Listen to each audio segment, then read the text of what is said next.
All right. Good evening, West Texans. All you good, fine, friendly folks out there who wish you were. You got Ryan Hyatt's Raiderland, the daily broadcast tonight brought to you in part by Boots City, one money saving mile outside the West Loop, right there on 19th Street. We get a lot of our shirts there, including this one that was nice enough today, around 70 degrees. Wear the short sleeve shirt today. Also, by United Supermarkets, Market Street. It's not too late if you're watching this live, guys. You're on your way home. Stop off, get flowers, do whatever you need to do. I got, I got shrimp. Okay. Had shrimp and a little heart shaped deal. I said, I got shrimp. Babe, your card is in the refrigerator. And of course, the Reserve. Now, they're cooking up a great Valentine's night menu at the Reserve, a culinary tavern in Lubbock, right there on 103rd and Quaker. You missed that. It's okay. Go Saturday, Sunday brunch. It'll be waiting for you. All right. We're in the Arctic Air Studios tonight. Glad to be hanging out with you talking Tech basketball. A little baseball, a little overrated, underrated, rated right on a Wednesday, and wherever else you guys will take us with your comments. You know what to do, the early arrivals. Give us hearts, give us thumbs up. Let us know the audio is good, the video is good. Share it, and then we are off and running. And I think that it's just about time for us, you know what, to be off and running. Let's get this thing going in 3, in 2. Good evening, West Texans. All you good, fine, friendly folks out there who wish you were. I'm Ryan Hyatt, theraiderland.com, in the Arctic Air Studio tonight. Perhaps your air got a little unarctic today. You had to turn the AC back on. You're going back and forth. It's stressful. If your unit is having a little problems, you need to call the Bear, veteran owned and operated. Check out their website, callthebear.com. Now, what are we doing tonight? We're looking at Tech basketball. Big win, obviously. And as we are here in the basically the Ides of February, given the extra day this year, it is not too early at all to start looking around potential seeding for the Red Raiders. We utilize two great sources, hoopshd.com, bracketville.wordpress.com. So use that. Chad Sherwood, Dave Almond. These are the best in the business when it comes to projecting the bracket, not the Ken Palm stuff that doesn't do it. All the metrics you see out there, they don't do what we want to do. We want to know where this team is going to be. We want to know where this team could end up.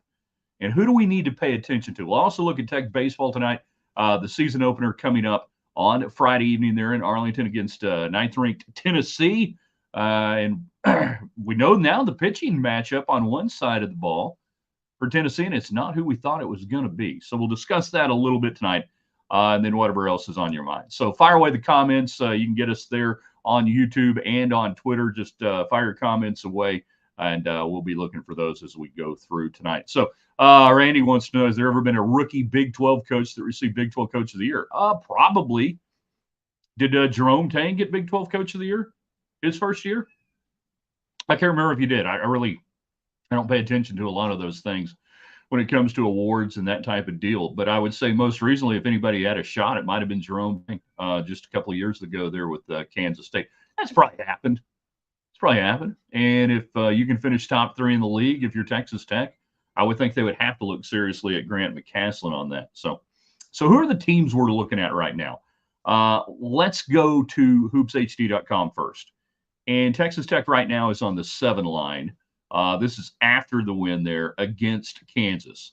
So where does that put you on the nitty-gritty number? You've got a nitty-gritty number of 25 starting today. Where are you trying to get? To me, if you can get to the 4 line, I think that's about as realistically good as you could maybe get to. Maybe. That's about as realistically. Now, it's just such a slog in the Big 12. Every game you win is a quality win, right? We know that. So who are the teams in front of you right now if you're trying to get to the 4? Well, as right now projected on the 4 line there at Hoops HD, you got South Carolina, the number 1 4 seed, then Duke, Wisconsin, and Illinois. So those are the teams right there that are taking up your spot in the promised land of being a protected seed in one of the top 16 numbers. You're not that far away. So if you're a Tech fan, first off, you want to root for those teams to start backing up here because it's not enough. This is like a golf leaderboard. It's not enough that you go low. Remember, guys have to back up for you to move in front of them. Who's on the 5 line right now? Creighton, Dayton, BYU, and Clemson. That's right. BYU sitting on the 5 line. Very good, strong metrics for them. And again, playing in the Big 12, it always helps there. So there's a Big 12 brethren with you right there that you need to take care of. After that, On the 6 line, it's San Diego State or San Diego. I'm not really sure which one. Utah State, Oklahoma, who is backing up, and then Kentucky. Oklahoma came into Big 12 play with a really strong, we still use the term RPI because I think it's as good as anything in trying to describe what we're talking about. They're going to go down. You got a chance to make that happen. So that's the 6 line. And then Texas Tech, the number 1 7 seed today at hoopshd.com, sitting there with St. Mary's, Colorado State, Florida Atlantic, before you get to Florida and Texas on the 8th line. So those are the teams you've got to pass.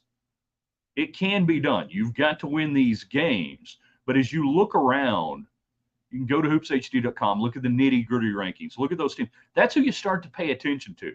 You got to pick, you got to move, obviously you got to move by Oklahoma. You got to move by BYU right there in the Big 12. So there's 2 to get to the 4 line. You've got the teams on the 4 line that you need. Whiskey, Wisconsin, I think will back up for you. I think that's a team that you can look at and go, all right, I think we got a shot to get past those people. San Diego State, their number continues to go down, or not necessarily continues to go down. They have conference affiliation problems that they don't get the same bump you get by playing in the Big 12. So that to me is about, I think, as high as the numbers are going to allow this Tech team to arrive at, which is fine. You wouldn't play for national championship as a 3 seed back in 2019. So you don't have to be sitting there on the 1 line or anything else. And the 1 through 3s are going to interchange over the next couple of weeks. But these next 2 weeks, you go to Iowa State. That's a chance to have a really nice road victory in the Big 12. Obviously, you get another crack at Texas. You still got Baylor again, Oklahoma State before the Big 12 tournament. And you'll probably play 2 pretty good teams in the Big 12 tournament. And we'll get to the Big 12 tournament when we get there. And then we can discuss, okay, what does it mean? How important will the Big 12 tournament be to any of the teams in the Big 12? Will we have teams fighting for a number 1 seed? Quite possibly. That right now, the 1 line is Purdue, Connecticut, Houston, Arizona. The 2 line is Marquette, North Carolina, Tennessee, Kansas down to the last 2 spot, fading fast. And then Iowa State on the 3 line right now with Baylor, Alabama, and Auburn. The Big 12 tournament's always important now, I think, from the standpoint of sorting out your 1, 2s, and 3s. That we've seen the last couple of years that they are putting a little bit of importance on that they didn't used to. Now, because now you're so close going in. You're so close going in. They've got to look for the last little bit of separation. And I heard one great analyst the other day. Hi there, CJ. Hi there, Ryan. Glad you're watching, Michelle, as we talk about Texas Tech men's basketball and who you need to pay attention to in order to move up in the projected seedings. The teams you want to lose right now. San Diego State, Utah State. Kentucky must go down. They must lose. We must see Kentucky lose and lose big.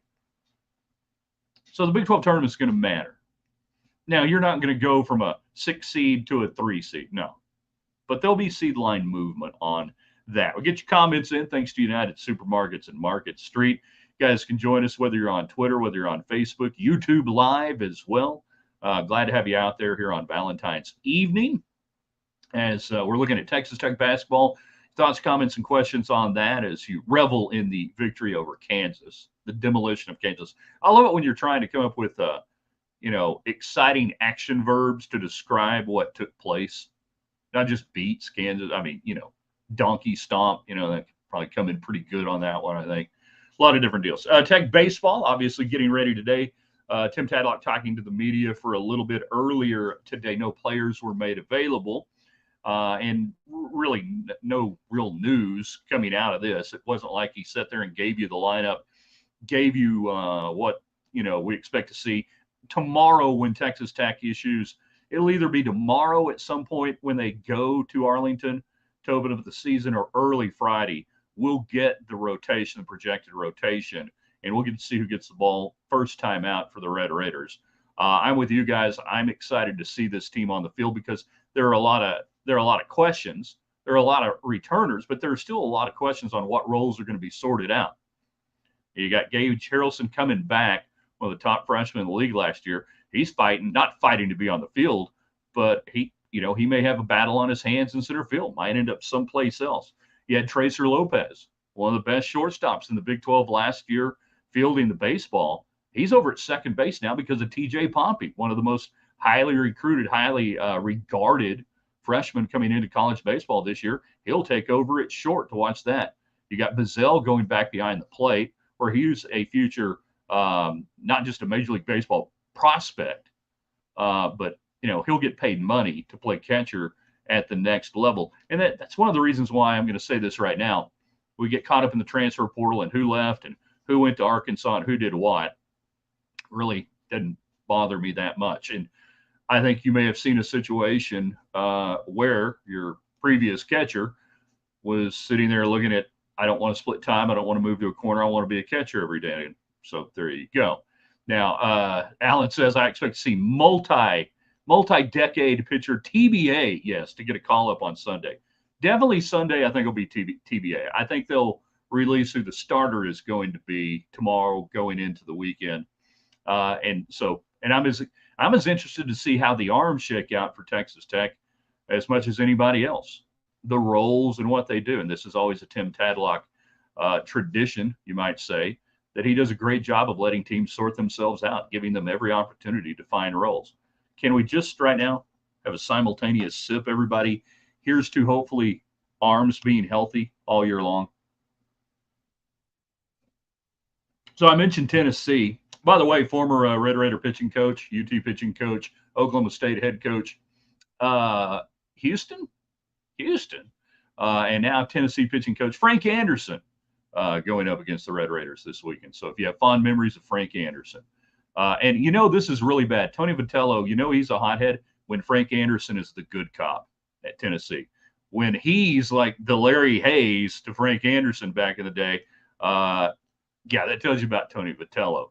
So you get Tennessee coming in 9th in the country. They've had some pretty impressive transfers come in that you're going to hear them talk about a lot. Billy Amick will play third for them out of Clemson. Where else? They got I think their catchers, another transfer coming in.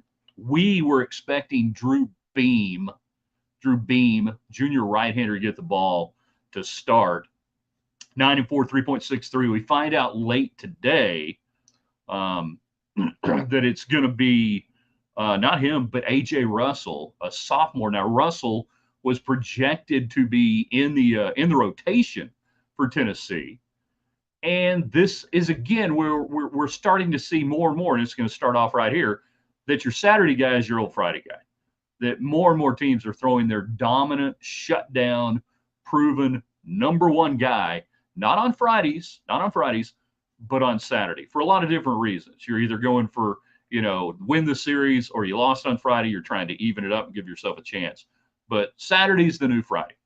So I think that's what Tennessee is doing here. They're telling you that Beam actually is the number one guy, but they're going to go with Russell, who's a right-hander. He was out of the pen last year. Microscopic 0.89 ERA, 2-0, 47 strikeouts, and 30 innings. He's a power pitcher, but he's never been asked to stretch out. And early in the season, they're not going to ask him to stretch out. If either starting pitcher goes, more than 80 pitches, even in the climate-controlled nature of Globe Life, I'll be really surprised on opening night, which will probably first pitch not 7 o'clock, but get ready for like closer to 8 o'clock instead. That's why we released our broadcast schedule for you for Diamond Talk, brought to you by Thacker Jewelry in Lubbock, which if you went to Thacker Jewelry for Valentine's, you've already won. Congratulations. So late game Friday, we're not going to make you stay up until 1 o'clock in the morning. We'll wait until Sunday because that game will most likely wrap up around 5 or so our time, give or take. We'll do a Sunday evening, wrap up the whole first series, the whole first Shriners Classic there with you on Sunday evening for Diamond Talk. So get ready there. Back up on some comments. Every time I hear Tadlock speak with his slow draw, even Keel Demeter makes my day better. Yeah. He is incredibly gifted at not saying anything. I see right there dipping in Dustin Burrows for Texas. Tim Tadlock puts every politician I've ever known to shame when it comes to the ability to talk for 30 to 45 seconds and tell you zilch, nothing. Politicians should go to school on his in-game interviews, which are just a thing of beauty when you get right down to it. You know, so I ain't got nothing on him. So that's what we're looking at. This will be an interesting matchup. Again, Texas Tech's got a lot of firepower early in the season. Who knows what you're going to get? We have seen these early season games, a few now at Globe. We've seen more down at Minute Maid. A lot of debate on whether the ball carries, whether it doesn't carry this time of year. I don't know. You know, is it a big ballpark? No, not particularly. It has been at the major league level considered much more of a pitcher's park than obviously the old ballpark in Arlington. In Texas, the Rangers have taken advantage of that over the last couple of years, certainly last year. So, what am I expecting? I have no idea. I have no idea. You know, what's it going to take day one? Are we going to get a 5-3 game? Or are we going to get a 6-4? Or are we going to get a 12-10? I don't know. This is where, again, we will say, football guy, relax. Football guy needs to hang with basketball a little while longer. Football guy just needs to sit with basketball. Don't freak out. Hey, could Texas Tech go 0-3 this weekend? Yeah. We saw it several years ago. One of the College World Series year. Was it 19 or was it 18? They start off losing 3 of 4 or whatever to Oregon. You know. So football guy, chill out a little bit. The AC in Globe Life pushes the ball down. Alan Corbin there is our expert on baseball, aeronautics, and dynamics. Jared, want to see Tech baseball beat any team with an orange tee on their hat. Yeah. And Tony Vitello is just fun to beat. You know, he's just a fun guy to beat. So you couldn't have two more disparate personalities than Vitello and Tim Tadlock. I hope they both go out for the lineup exchange. Not like there's going to be fireworks or anything. It's just, wow, one of these guys is not like the other. Hey there, Damon. Glad you're here. So that's what we got going on there. Now, overrated, underrated Wednesday. We give you on the site 3 things for you to rate. You guys can bring things for everybody to rate. We'll finish that up, tonight. And if you got basketball thoughts, fire away on your questions and comments. If you got baseball thoughts, keep firing away on that. But here are the 3 things on overrated, underrated, or rated right Wednesday that you guys can sound off on. 1, going out on Valentine's Day for supper or waiting for the weekend. Nothing against anybody going out tonight. Good call if that's what works for you. But if you've got any sort of life or anything else going on, usually the weekend probably better. The weekend probably just a little bit better. So I would say that one's overrated. College baseball. Is college baseball overrated, underrated, or rated right? And the question would be, how do you think it's rated right now? I think it's totally undervalued at the broadcast level for ESPN, CBS, and your networks. I think the conferences have missed out over the last 20 years of growing the game. On the ESPN, they throw in the College World Series. Hey, thanks for showing up. Thanks for showing up for the postseason. You should be doing 3 or 4 national games of the week for college baseball. There's plenty of content. I think it's underrated. And number 3, overrated, underrated, rated right, Pearl Snap shirts. Pearl Snap shirts. Are they rated right? Are they underrated? I had one that I almost wore tonight. I didn't wear it. Let's see. If I could change one thing for Tech's baseball uniform, what would it be? Personally, I'd like to see a white hat, black bill, original double T. Always original double T, never on the white hats. White hats are bad luck. White hats have always been bad luck for Texas Tech baseball. The 1997 team, that was the first team to go to number 1 in the country, actually burned a set of white hats, I believe. No white hats. I don't like the red hats. Black hats, black hats, black hats. Real double T. I hate the Under Armour numeral font. I like the little cream colored. It's not a throwback because Tech never wore it, but it's a retro look. I think Tech lends itself to that. I like pinstripes too. Alan noticed a bunch of folks with dirt in their foreheads today. What is new? It's college baseball fans, signifying that they're fans of baseball. Gray uniforms in baseball are okay. I'm not a huge fan of it just because you can go black and you can go red, so you don't have to wear gray. There have been a few gray uniforms over the years for Texas Tech in baseball, and that's the natural road color.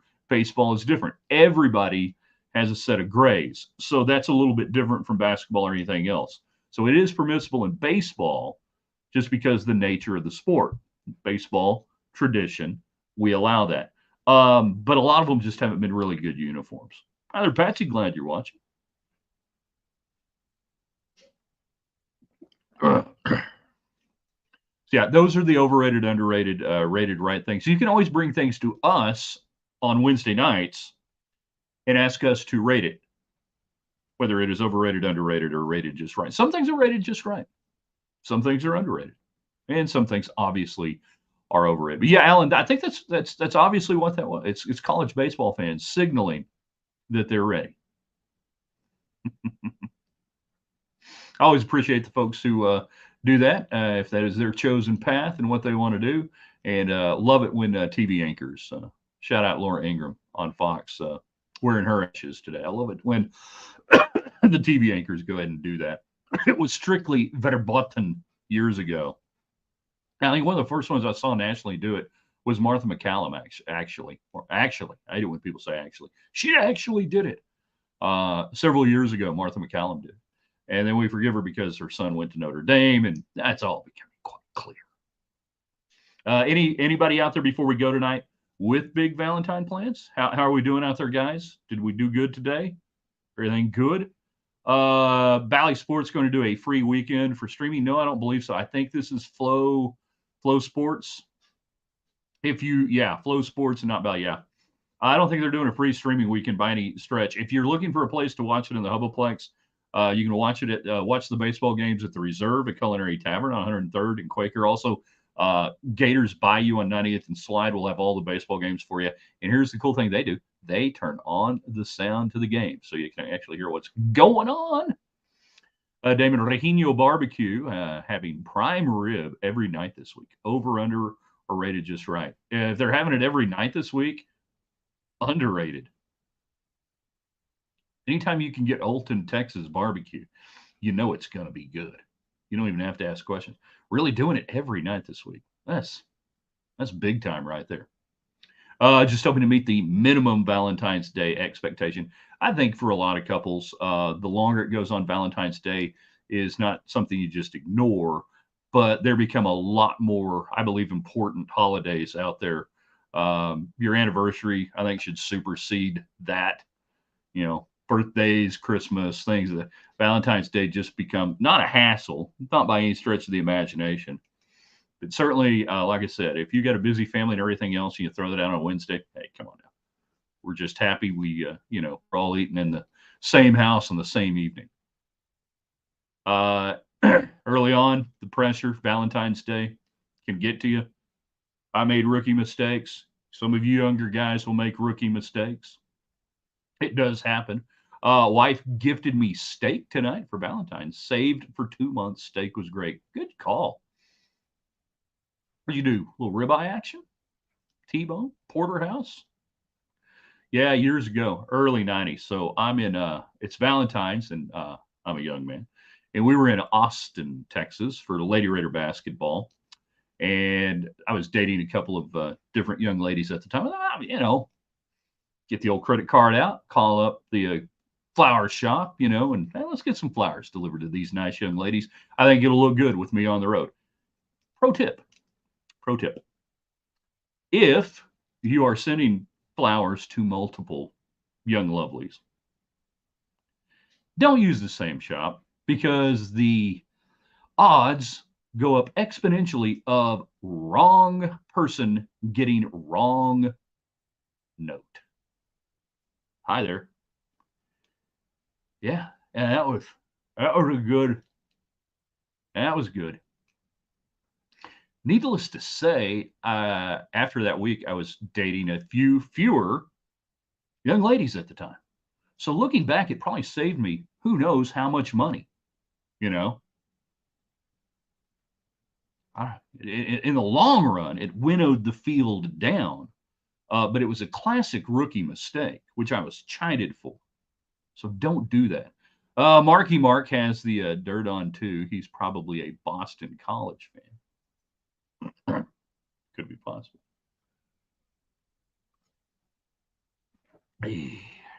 Yeah, be careful, guys. I probably should have mentioned that earlier in the week for the young guys out there. The multiple florist, multiple that there's no chance you're going to screw that up, but use the multiple floors. I know you don't like plate racing, but are we setting we're setting the front row for the Daytona 500? Yeah, and the duels that everything should be going on during the day. We should have done the front row this past weekend on Saturday. I do not like Speed Week set up the way it is right now, and then everything under lights, and it's just it's lost a lot of appeal for me. So yay, and it's not that I hate plate racing. It's just I don't, kind of bores me. And there's no way to. Well, there are ways to fix it. I can. So, but yeah, it's just we should be doing this a little bit different. Let's see. Before we got time for a few more comments before we get out here. And again, if you missed the basketball and baseball discussions, you guys can go back and watch it on the replay. When I was dating my wife, forgot gift, went and bought 90% cocoa chocolate bar thinking it was really sweet. Nope, lesson learned. But you made an effort. I think really for a lot of women, it's the effort, the try. Did you give it an honest, moderately honest effort?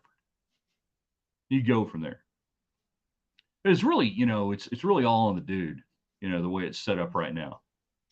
The girlfriend, the wife, they really don't have to do anything. It's 100% guy-related pressure on this day. And, if you get into a great relationship, then that changes. You don't have to worry about that. Shouldn't be like that at all. All right, we've enjoyed it. I want to thank United Supermarkets for being a fantastic sponsor for us and helping me get the heart-shaped thing of shrimp night that we'll get to enjoy. Also, Boot City, you can get this. Well, I think they're sold out of this one, but cool shirts. We wear them. You can buy them there. And then Arctic Air for having us a great studio to be a part of. Got to shut it down on Twitter and on YouTube first. Hit end stream. Ooh, that sounds painful. Yes.